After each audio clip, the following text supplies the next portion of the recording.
ద్రోణాచార్యుల వారు కృపాచార్యుల వారి యొక్క చెల్లెలైనటువంటి కృపిని వివాహం చేసుకున్నాడు. వివాహం చేసుకున్న తర్వాత ఆయనకి అశ్వత్థామ జన్మించాడు. కొడుకు పుట్టాడు. కొడుకు పుట్టిన తర్వాత సంసార పోషణము అని ఒక మాట ఉంటుంది కదా లౌకికంగా. భార్యని సాకాలి, కొడుకుని సాకాలి. అందులో భార్య అంటే భర్త యొక్క మనస్థితిని అర్థం చేసుకుని సర్దుకుపోతుందేమో కానీ కొడుకు పసివాడు, వాడికి ఏం తెలుస్తుంది? ఆకలిస్తే ఏడుస్తాడు. తోటి పిల్లలందరూ దేంతో ఆడుకుంటారో, వాళ్ళు ఎటువంటి వైభవాన్ని పొందుతారో అటువంటిది తాను కలిగి ఉండాలి అని కోరుకుంటాడు. దానికోసం తండ్రి దగ్గరికి వెళ్ళి అల్లరి చేస్తాడు, నాకు మిగిలిన పిల్లలతో సమానంగా ఈ సౌకర్యాలు కావాలి అని. అందుచేత తండ్రికి సంసారమునందు ఒక ఆలోచన కలగడానికి అవకాశం అప్పుడు కలిగింది. నిజానికి అప్పటి వరకు ద్రోణుడు ఎన్నడూ కూడా ఎంత కష్టంలో ఉన్నా సరే ఒకరి దగ్గరికి వెళ్ళి చేయి చాపి నాకు ఇది ఇవ్వండి అని అడగడానికి కూడా ఇష్టపడనటువంటి వాడు. అపరిగ్రహం వ్రతంగా ఉన్నవాడు. దాని వెనక కూడా చాలా గొప్ప ధర్మాన్ని ఆలోచన చేసినవాడు. వేదాంగములు చదువుకోవడం ఒక్కటే కాదు, ఆ చదువుకున్న దాన్ని త్రికరణ శుద్ధిగా ప్రతి చిన్న విషయంలోనూ ఆచరించడానికి ఉత్సాహం చూపించినవాడు. అందుకే ఆయన బాహ్యంలో ఉన్న దారిద్ర్యం గురించి ఎన్నడూ బాధపడలేదు. శాస్త్ర సంబంధమైనటువంటి విషయముల యందు రమిస్తూ యోగరతో వా భోగరతో వా సంగరతో వా సంగవిహీన యస్యద్ బ్రహ్మణి రమతే చిత్తం నందతి నందతి నందత్యేవా అన్నట్టుగా పరమ సంతోషంతోనే కాలం గడిపేశాడు. అటువంటి ద్రోణుడు తన కుమారుడికి కూడా కావలసినటువంటి పాలు లభించట్లేదు అన్న దారిద్ర్యాన్ని స్పృహ పొందినవాడై తాను ఎవరి దగ్గరైనా దానం కొంత పుచ్చుకుంటే దాని చేత సంసార పోషణం చెయ్యడం సుకరమవుతుంది అని నిర్ణయించుకున్నాడు. గృహస్థాశ్రమంలో ఉన్నవాడు దానాన్ని తీసుకోవచ్చు, దోషం లేదు. బ్రహ్మచారి తీసుకోడు, సన్యాసి తీసుకోడు తప్ప గృహస్థాశ్రమంలో ఉన్న వ్యక్తి దానం తీసుకుని ద్రవ్యాన్ని దాచుకుని కుటుంబ పోషణం చేయడంలో ఏ విధమైనటువంటి దోషం లేదు.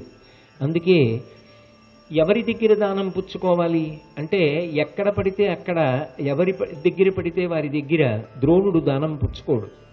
అందుకే పరశురాముడు ఆ కాలంలో అన్నిటినీ దానం చేస్తున్నాడు అని విన్నాడు. ఆయన ఈ భూమిని అంతటినీ గెలిచాడు, క్షత్రియులందరినీ ఓడించాడు పరశురాముడు. ఆయన పృథివితో కలిపి సమస్తం దానం చేస్తున్నాడని తెలిసి తాను కూడా వెళ్ళి ఏదో ఒకటి దానం అడుగుదామని పరశురాముడి దగ్గరికి వెళ్ళాడు. కానీ ద్రోణాచార్యుల వారు పరశురాముడి దగ్గరికి వెళ్ళేటప్పటికీ పరశురాముడు తన దగ్గర ఉన్నవన్నీ దానం చేసేసాడు. కానీ వచ్చి ఎదురుగుండా నిలబడినటువంటి వాడు ఒక సద్బ్రాహ్మణుడు. ఆయన సంసార పోషణ నిమిత్తం మీ దగ్గర ఏదైనా దానం పుచ్చుకోవాలని వచ్చి ఉన్నాను అని చెయ్యి చాపి నిలబడ్డాడు. అటువంటి ద్రోణుడితో పరశురాముడు నా దగ్గర ఏమీ లేదు అని చెప్పి ఎలా పంపిస్తాడు? ఎంత గంభీరమైన మాట మాట్లాడాడంటే, కలధనమెల్ల ముందర జగన్నుత విప్రులకిచ్చి వార్ధిమేఖల నిఖిలోర్వియంతయును కశ్యపుడన్ మునికిచ్చితిన్ శరంబులును శరీర శస్త్రములు పొల్పుగనున్నవి వీనిలోన నీవలసిన వస్తువుల్ కొను ధ్రువంబుగ నిత్యద నీకు నావుడున్. ఆ వచ్చిన ద్రోణాచార్యుల వారితో అన్నాడు, ఓ జగన్నుత, జగత్తు అంతటి చేత కూడా కీర్తింపబడేటటువంటి వాడా. అంటే ద్రోణాచార్యుల వారి జీవితంలో వచ్చేటటువంటి గొప్ప కీర్తి ఆయన ఎందువల్ల ఒక కారణజన్ముడు అన్నది పరశురాముడు గ్రహించాడు. అందుకే ఏదో యథాలాపంగా పిలిచిన పిలుపు కాదు. జగన్నుత అంటే సమస్త జగత్తు చేత కీర్తింపబడతాడు. ఏమిటి ద్రోణాచార్యుల వారి యొక్క కీర్తికి పరాకాష్ఠ అంటే, ఆయనతో స్నేహం చేసిన ద్రుపదుడు ఉన్నాడే ఆశ్రమంలో భరద్వాజుడి దగ్గర చదువుకున్నప్పుడు, ఆ ద్రుపదుడు తరువాతి కాలంలో ద్రోణుణ్ణి చంపగలిగినటువంటి కొడుకు కావాలని యజ్ఞం చేశాడు. పుట్టినటువంటి పిల్లవాడు యజ్ఞకుండంలోంచి ఆవిర్భవించినప్పుడే యవ్వనంతో ఆవిర్భవించాడు. ఆ పిల్లవాడు తనని చంపడానికే పుట్టాడు అని ద్రోణాచార్యుల వారికి తెలుసు. ఆ పిల్లవాడి పేరు దృష్టద్యుమ్నుడు. కానీ ఆ పిల్లవాడికి విలువిద్య నేర్పాలి కదా. ఎవరు నేర్పుతారు? ఆ రోజుల్లో అంత కీర్తి గణించినటువంటి విలువిద్యలో ఆచార్యుడు ద్రోణుడు. ఆ ద్రోణుడు ఈ దృష్టజ్యుమ్నుడిని తన ఇంట్లో ఉంచుకుని అన్నం పెట్టి వస్త్రములిచ్చి లాలించి పోషించి విద్య నేర్పాడు. ఏ విద్య? విలువిద్య. భగవంతుడన్నవాడు ఒకడు ఉన్నాడు కాబట్టి వాడు ద్రోణాచార్యుల వారిని ఒక గొప్ప గురువుగా తీర్చిదిద్దుకుంటున్నాడు. ఇప్పుడు ఈ గురువుగా ఆయన తయారైతే శిష్యులు ఎవరు కావాలి? ఎవరు ఈయన్ని గురువు చేస్తున్నాడో ఆయనకి తెలియదా? ఎవరు ఆయన్ని శిష్యులకిగా తీసుకొచ్చి కూర్చోబెట్టాలో ఆయనే కూర్చోబెడతాడు. మనం ఏం చేయాలి? భారతం చదువుతుంటే చాలు మనకి తెలుస్తారు. కాబట్టి ఇప్పుడు ఆయన అంత గొప్ప గురువు కావడానికి కావలసిన నేపథ్యం ఏర్పడింది. మీరు ఆలోచించండి, ఇంతకుముందు ఎవరైనా వచ్చి ఇవన్నీ అడిగుంటే, నాకు డబ్బు వద్దా ఇమ్మంటే, ఏమో ఏమయ్యేదో కథ, అది ఎవ్వరు అడగలేదు మనకెందుకన్నారు. అది తప్ప ఏమీ లేనప్పుడు ద్రోణుడు వచ్చాడు. నిజానికి ద్రోణుడికి అవి అక్కర్లేదు, కానీ ద్రోణుడు అవే పట్టుకెళ్ళవలసి వచ్చింది. అది భగవంతుని యొక్క ఆశ్చర్యకరమైన విధానం. ఆయన ఎప్పుడు ఎవరిని ఏం చెయ్యాలనుకుంటున్నాడో అప్పుడు ఆ ప్రదేశానికి పంపిస్తూ ఉంటాడు. పంపించి వాడి జీవితంలో ఒక పెనుమార్పు తీసుకొస్తూ ఉంటాడు. అది ఆయన లీల. అది మనం పట్టుకోగలిగినటువంటి సమర్థత ఉండదు. ఆయన యొక్క క్రీడ అంత గొప్పగా ఉంటుంది. కాబట్టి ధనములలో అత్యుత్తమ ధనములు శస్త్రాస్త్రములు ముదంబున వీనింగుని కృతకృత్యుడనగుదును జననుత నా కొసకు అస్త్రశస్త్ర చెయ్యంబుల్. ద్రోణాచార్యుల వారు అన్నారు, అసలు ధనంలో కల్లా చాలా గొప్ప ధనం ఏమిటి అంటే అస్త్రశస్త్రములే. అంటే పుచ్చుకునేటప్పుడు అవతల వాడి మనసు చిన్న పుచ్చుకోకూడదు. ఏమిటో డబ్బు కోసం వస్తే ఇవన్నీ ఇస్తున్నారు ఏంటండి అనకూడదుగా.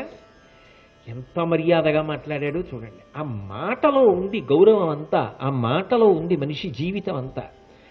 అసలు నిజానికి ధనం అంటే ఏమిటి? అస్త్రశస్త్రములే ధనం నిజం కూడా. ఎందుకని? లోకంలో అందరూ ఎవరికి నమస్కారం చేస్తారు?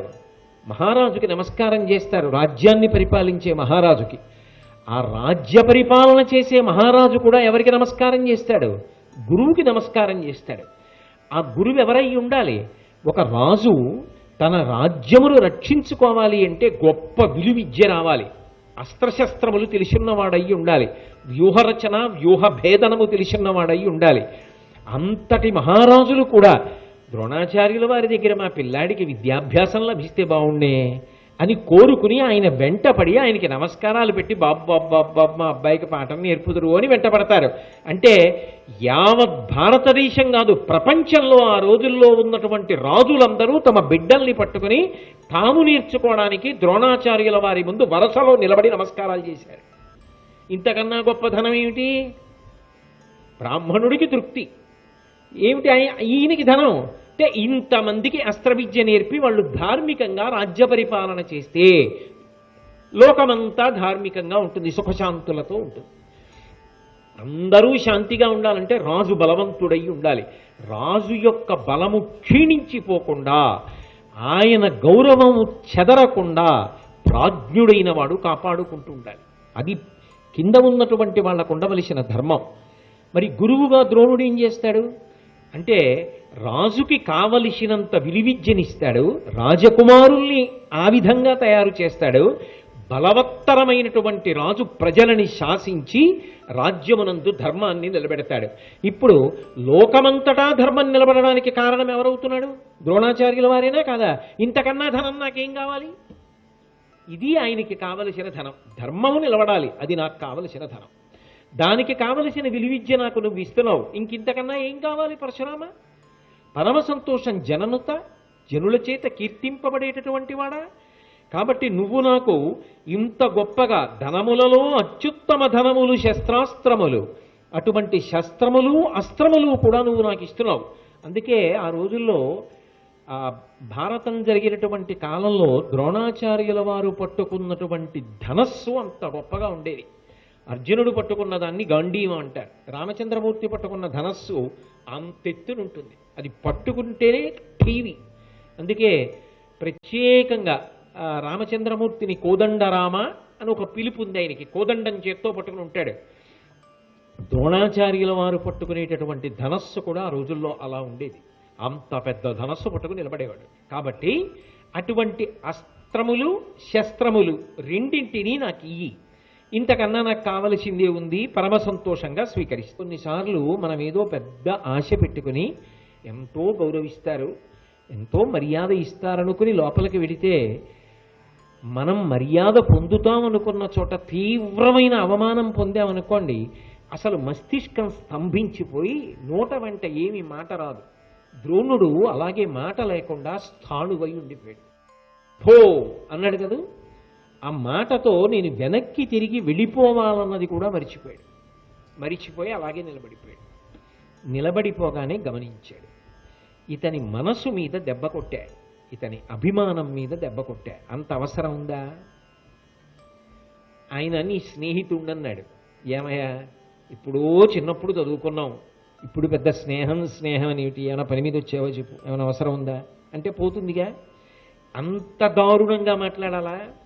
కానీ తాను అలా మాట్లాడడం న్యాయం అని సమర్థించుకునే ప్రయత్నం చేశాడు. ఇది లోకానికి ఉన్నటువంటి పెద్ద జాడ్యం. మీరు గమనించండి, తప్పు చెయ్యని వాడు లోకంలో ఉండడు. రాత్రి పగలు ఎలా ఉంటాయో ప్రతి వ్యక్తి కూడా ఎక్కడో అక్కడ దోషం చేస్తాడు. దోషం చెయ్యడం ఎప్పుడూ దోషం కాదు, తెలియక చేస్తే. తెలియక ఒక పొరపాటు చేశాడు అనుకోండి, తాను ఒక అభిప్రాయంతో ఒకటి చేశాడు, అది తప్పు అనిపించింది అనుకోండి, అయ్యో మన్నించండి అని ఒక్క మాట అన్నారనుకోండి, అయిపోయిందంతే అక్కడితో. అది సుహృద్భావన. వెంటనే అయ్యో నేను అలా అనుకోలేదండి మన్నించండి అని ఒక మాట అన్నారనుకోండి, అది ఆర్ద్రత, అది హృదయ సంస్కారం, అది విశాల హృదయం. ఇక తప్పు పట్టకూడదు. ఆయన తెలియక అలా చేశాడు, పాపం దానికి చాలా నొచ్చుకుంటున్నాడని అర్థం అవుతోంది, ఇంకా మాట్లాడక్కర్లేదు, సరే కానివ్వండి, ఇక పైన జాగ్రత్త అస్మా అని చెప్పి వదిలిపెట్టేయాలంతే. కానీ ఇక్కడ ద్రుపదుడు రాక్షసత్వాన్ని పొందాడు. తాను చేసింది దోషం. ఒక పేదవాడు ఒక గొప్పవాడు అన్న మాట కాదు, ద్రోణాచార్యుల వారు కాదు తీసుకున్నది చనువు, ఇచ్చినవాడు ద్రుపదుడు, రమ్మని పిలిచినవాడు ద్రుపదుడు, అందుకొచ్చాడు. ఆయన ఏం పెద్ద రాజ్యంలో అర్ధభాగాన్ని ఆశించలేదు. ఆయనే చెప్పుకున్నాడు భీష్మాచార్యుల వారితో, 4 ఆవులు ఇస్తాడని వెళ్ళానయ్యా అన్నాడు. పిల్లాడి పాల కోసం 4 ఆవులు ఇస్తాడేమో అని వెళ్ళాను, చాలా దారుణంగా అవమానించాడు అని చెప్పుకున్నాడు. కాబట్టి ద్రోణుడు నిలబడిపోతే దానికి పొరపాటు అనైనా అనాలి, లేదా తాను మాట్లాడిందే సత్యము అని తాను బాగా వాదించగలిగైనా ఉండాలి. యథార్థానికి ద్రుపదుడికి తెలియదా తాను మాట్లాడిన తీరు తప్పని? ఇది లోకంలో ఉండేటటువంటి పెద్ద పొరపాటు విధానం. తాను పొరపాటు చేశానని మనసులో ఎక్కడో వెంటనే స్పృహలోకి వచ్చినా అది ఒప్పుకోవడానికి ఇష్టపడడం. అయితే శాస్త్రం కూడా అంగీకరించింది, కొన్ని చోట్ల ఒప్పుకోకూడదు తప్పు అని. ఎక్కడ ఒప్పుకోకూడదో తెలుసా? నా కొడుకు పరిణితి లేనివాడు, ఇంకా చిన్నవాడు, ఏదో ఓ 9వ క్లాసో ఏదో చదువుకుంటున్నాడు. నేను తప్పు చేశాను వాడి పట్ల, ఏదో సమయం అయిపోతోంది, కార్యాలయానికి వెళ్ళిపోతున్నాను, జేబులో పెట్టుకునే కలం కనపడలేదు. అస్తమానం నా కలం నువ్వే తీసేస్తావు దుర్మార్గుడా, కలం కనపడలేదురా అని దెబ్బలాడి వాడిని 2 చెంపకాయలు కొట్టి గబగబా వెళ్ళిపోతుంటే వాడు ఏడుస్తూ కళ్ళు తుడుచుకుంటూ పరిగెత్తుకొచ్చి, నాన్నగారండి మీరు చూసుకోలేదు, నిన్నను మీరు వేసుకెళ్ళిన చొక్కా జేబులో ఉంది, మర్చిపోయారు, ఇదిగో నాన్నగారండి తీసుకోండి అని ఎంతో సంతోషంగా తెచ్చి ఇచ్చాడు. వాడికి నాన్నగారి మీద క్రౌర్యం ఏముంటుంది? అప్పుడు నేను కొడుకుని పట్టుకుని నాన్న సారీరా అనకూడదు. అప్పుడు నేను ఎవరికి క్షమాపణ చెప్పాలంటే ఈశ్వరుడికి చెప్పాలి. ఎందుకంటే అలా అలవాటు అయిందనుకోండి, నాన్న సారీ చెప్పు అంటాడు వాడు, అది మనం చేసిన తప్పు. అప్పుడు ఎవరికి చెప్పాలంటే భగవంతుణ్ణి మనసులో స్మరించి క్షమాపణ చెప్పాలి. ఈశ్వరా తొందరపడ్డాను, పసిపిల్లవాడు, నా కలం కనపడితే వెళ్ళిపోతున్నాను కార్యాలయానికని పరిగెత్తుకుంటూ వచ్చి నవ్వుతూ ఇచ్చాడు కలం. నేను వెడుతుంటే వాడు చెయ్యి ఊపుతూ నించున్నాడు. పెద్దవాడిని, కన్న తండ్రిని, కలం కనపడిపోతే తొందరపడి వాడిని నింద చేసి కొట్టాను. నాది పొరపాటు, నా ఎందు ఈ తొందరపాటు ఇంకొకసారి రాకుండా నన్ను మన్నించు తండ్రి, నేను పొరపాటు చేశానని ఈశ్వరుడికి క్షమాపణ చెప్పు.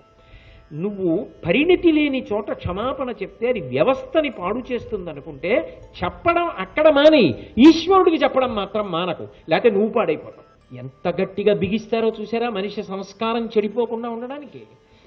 కాబట్టి ఇప్పుడు ద్రుపదుడు ద్రోణుడికి క్షమాపణ చెప్పలేదు, అది వేరు మాట.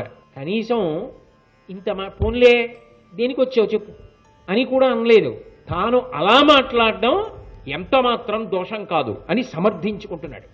సమర్థించుకోవడానికి ధనపతితో దరిద్రునకు, తత్వవిదుండగువానితోడ మూర్ఖునకు, ప్రశాంతతోడ కడు క్రూరునకు, రణశూరుతోడ భీరునకు, వరూధితోడ అవరూధికి, సజ్జనుతోడ కష్ట దుర్జనునకు, ఎవ్విధంబునను సఖ్యముతా నడగూడ నేర్చుని.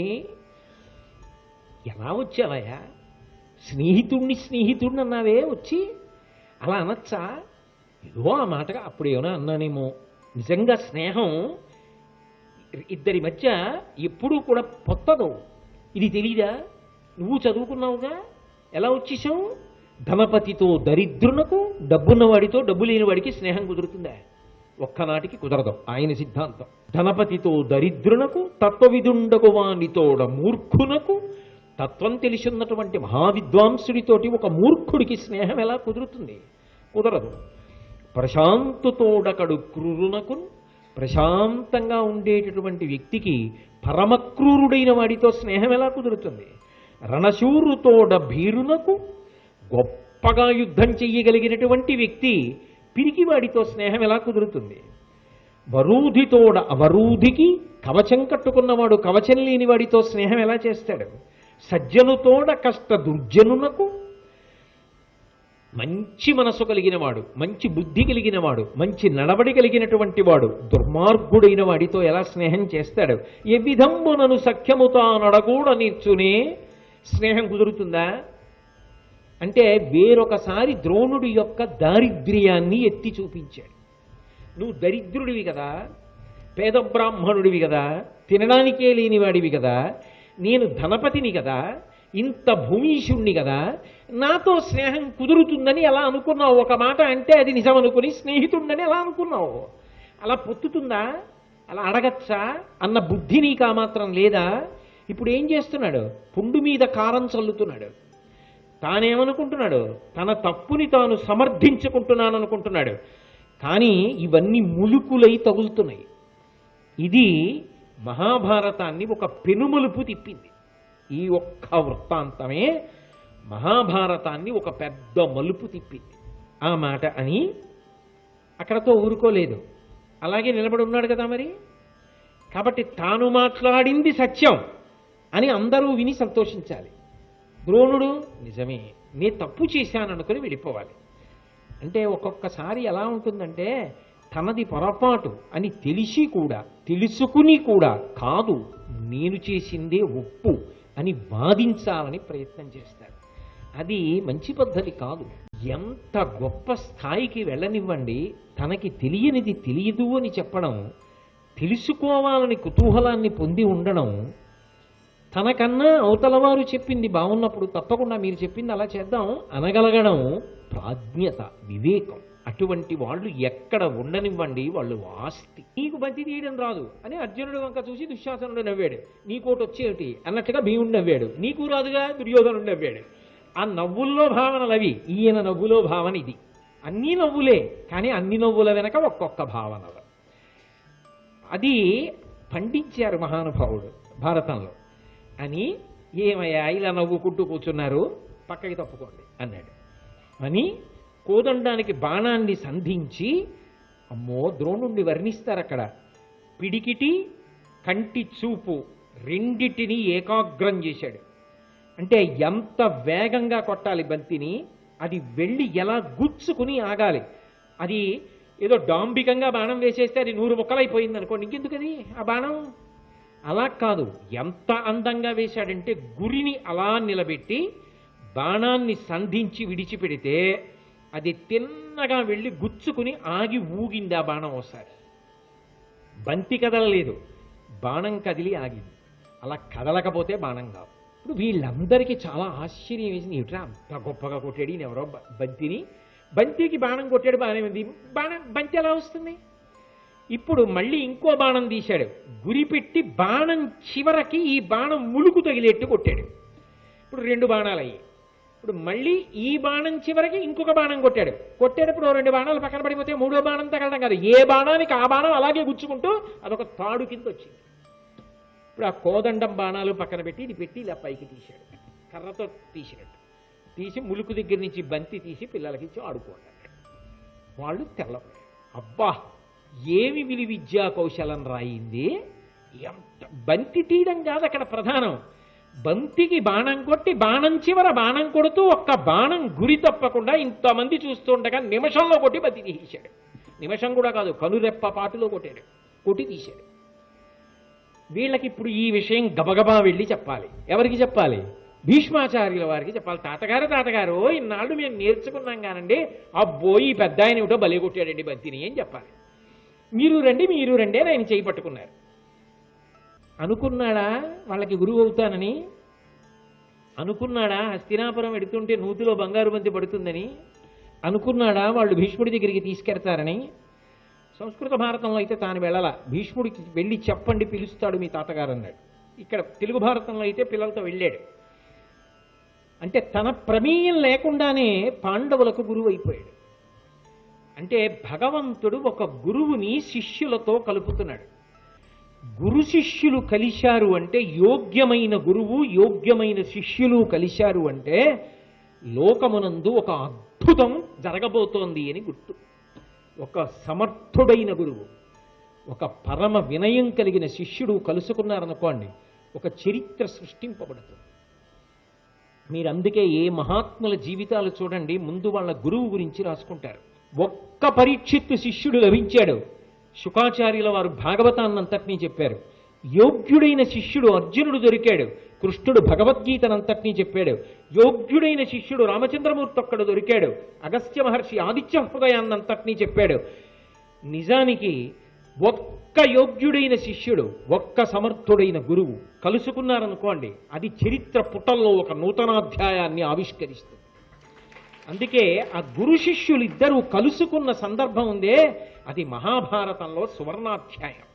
ఇప్పుడు ఈ పిల్లలందరూ కలిసి ఆయన్ని ఆ భీష్మాచార్యుల వారి దగ్గరికి తీసుకెళ్లారు. భీష్ముడి దగ్గరికి వెళ్ళిన తరువాత వాళ్ళు ఆ భీష్ముడి దగ్గర నిలబడ్డారు. నిలబడితే ఆయన అడిగాడు, ఎవరు నువ్వు, ఎక్కడి నుంచి వచ్చావు? తల నిరిసి నిరియక ఉంది, బక్క చిక్కి ఉన్నాడు, నల్లని రంగుతో ఉంటాడు. అర్జునుడు ఏ రంగో, ద్రౌపదీదేవి ఏ రంగో, ఈయన కూడా అదే రంగు. ద్రోణాచార్యుల వారు నల్లగా ఉన్నాడు. చూడగానే తెలుస్తోంది పుణ్యకర్మాచరణము కలిగిన వాడు అని. ఆ అంతఃశౌచంలో ప్రకాశిస్తోంది మనిషిలో. ధనుర్విద్యాచార్యుడు అన్న విషయం స్పష్టంగా అర్థమవుతోంది ఆయన్ని చూస్తే. గొప్ప బలం కలిగినటువంటి వాడు, బ్రాహ్మణ శ్రేష్ఠుడు. అటువంటి ద్రోణుడు ఎదురుగుండా నిలబడ్డాడు. భీష్ముడు అన్నాడు, మీరు ఏ దేశానికి చెందినవారు, ఎందుకు ఇక్కడికి వచ్చారు, మీరు ఎక్కడ ఉండాలనుకుంటున్నారు అని అడిగాడు. మరి అలా వెళ్ళిపోతూ కదూ ఆ నూతిలో పడిపోయిన బంగారు బంతిని పైకి తీశాడు.